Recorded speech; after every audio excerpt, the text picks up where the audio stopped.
लक्ष्मीपुरी की ऐतिहासिक और प्रेरणादायक कहानी जो भारतीय स्वतंत्रता संग्राम के उथल पुथल भरे दौर को दर्शाती है।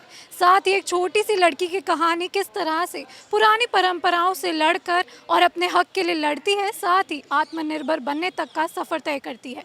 आज इसी बुक रिलीज़ के हम इवेंट में और साथ ही डिस्कशन में मौजूद है। बुक का नाम है स्वॉलोइंग द सन। आइए लेके चलते हैं आपको इस भव्य कार्यक्रम के अंदर।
We are here to celebrate Srimati Lakshmi Puri's book, Swallowing the Sun, which has become a bestseller in a very short time of its release.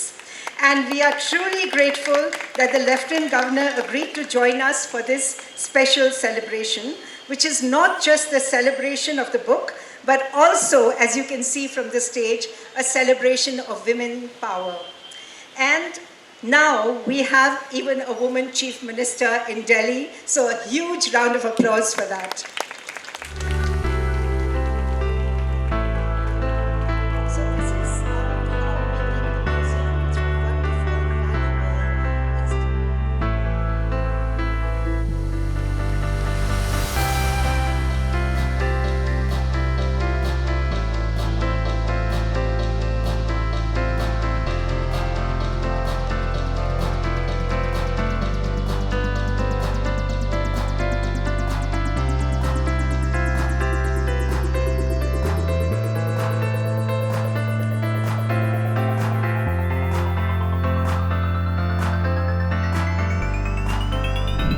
I congratulate Srimati Puri for writing this wonderful book which deals with a very important phase of our modern history.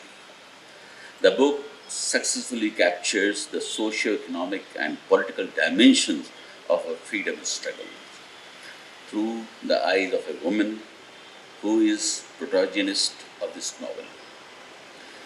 That this novel succeeds in selling its narrative is reflected in the fact that it is already a bestseller.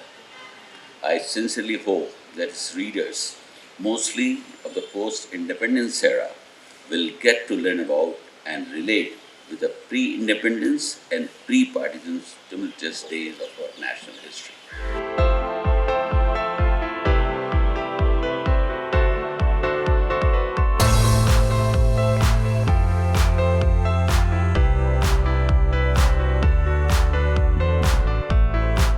नारी शक्ति के ऊपर इतनी beautiful book swallowing the सन आपने लिखी, साथ ही में आपको इसकी प्रेरणा कहाँ से मिली, बताना चाहेंगे?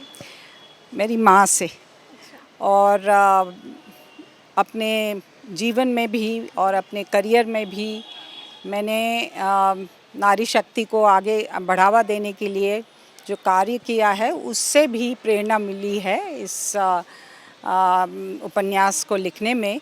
आज की जो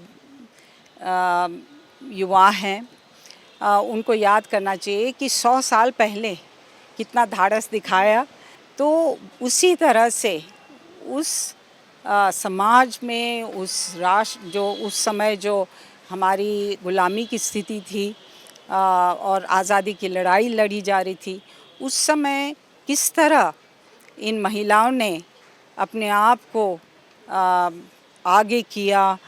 बोला हवे ते मला काय त्याचे, पुरे जाण तो मीच माझे बळ, ये कह रही है। और कोई नारी भी और युवा भी और कोई भी भारतीय को यही कहना चाहिए कि मैं अपने शक्ति को और मैं अपने स्वामित्व को अच्छी तरह से जानता हूँ। कोई और मुझे न बताए कि मैं क्या कर सकता हूँ, मैं सब कुछ कर सकता हूँ। तो ये मैसेज है युवाओं के लिए और युवतियों के लिए।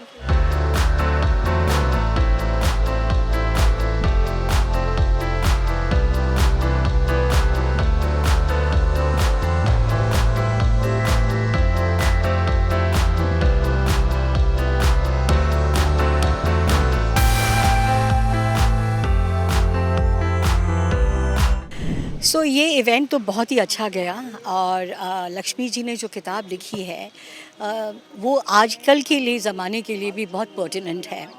उन्होंने वुमेन एम्पावरमेंट, उन्होंने एजुकेशन फॉर वुमेन और एक इक्विटी जो है उस पे फोकस किया है। So it's a beautiful book and worth reading. Partition museum में इसलिए किया क्योंकि it is revolving around that time. So we are really grateful to have done this.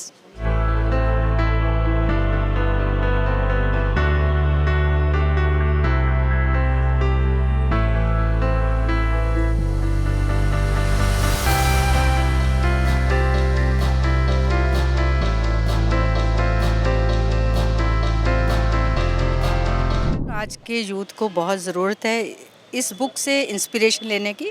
This book is really good and natural book. She has written from heart. Actually her parents have gone through partition time. Even my parents had gone through partition time. We had very bad experience. They had very bad experience. तो आने वाली generation को ज़रूरत है partition के दर्द को जानने की, पार्टीशन के टाइम वुमेन एम्पावरमेंट की, अहिल्या बाई के बारे में जानने की। I have read few lines of this book. उसमें मुझे यही समझ आती है कि आने वाली जनरेशन के लिए ये बुक बहुत अच्छी है। And I am going to request Lakshmi ji कि हमारे जैसे जिनके पेरेंट्स ने इसका दर्द सहा है पार्टीशन का, उनके एक्सपीरियंस को लेकर भी एक बुक करें। Thank you so much.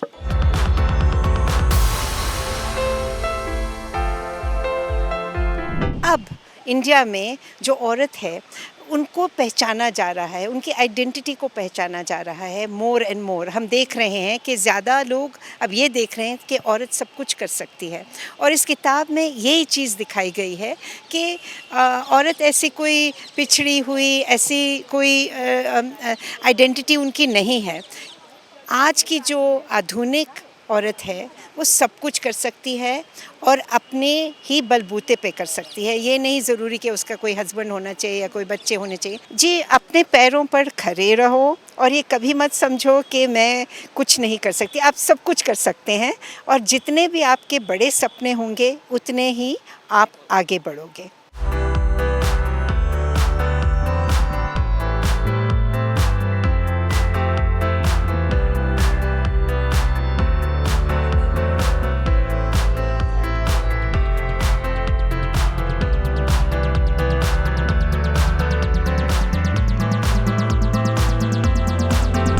बहुत ही अच्छी किताब लिखी है।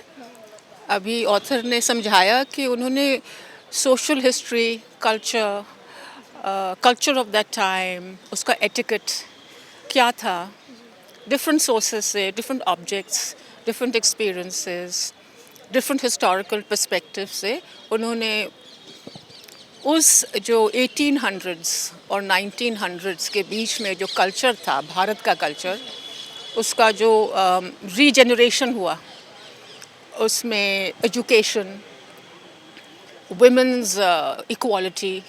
अब वो 1930 की बात है और इनके पिता ने अपने जो प्रेम पत्र लिखे अपनी बेहाता को, उनके थ्रू उन्होंने अपनी ऑब्जर्वेशंस लिखी।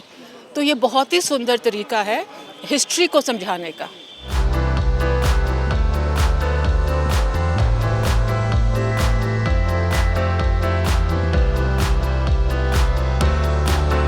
जेनोसाइड था और एथनिक क्लिनजिंग थी जो अभी तक चल रही है, अभी भी नहीं रुकी। वो एक घटना नहीं है, वो अभी तक चल रहा है।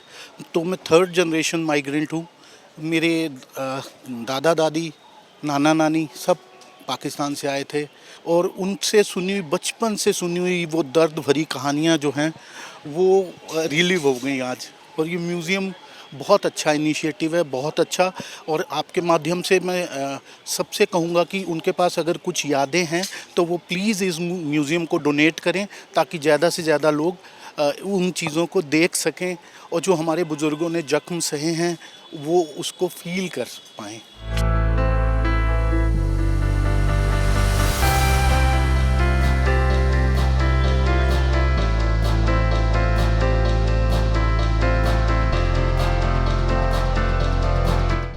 नारी शक्ति के ऊपर एक बहुत ही सुंदर किताब स्वॉलोइंग द सन, लक्ष्मीपुरी की एक किताब है, इसको ज़रूर रीड करें। इसी के हम book launch and book discussion के इवेंट में मौजूद थे।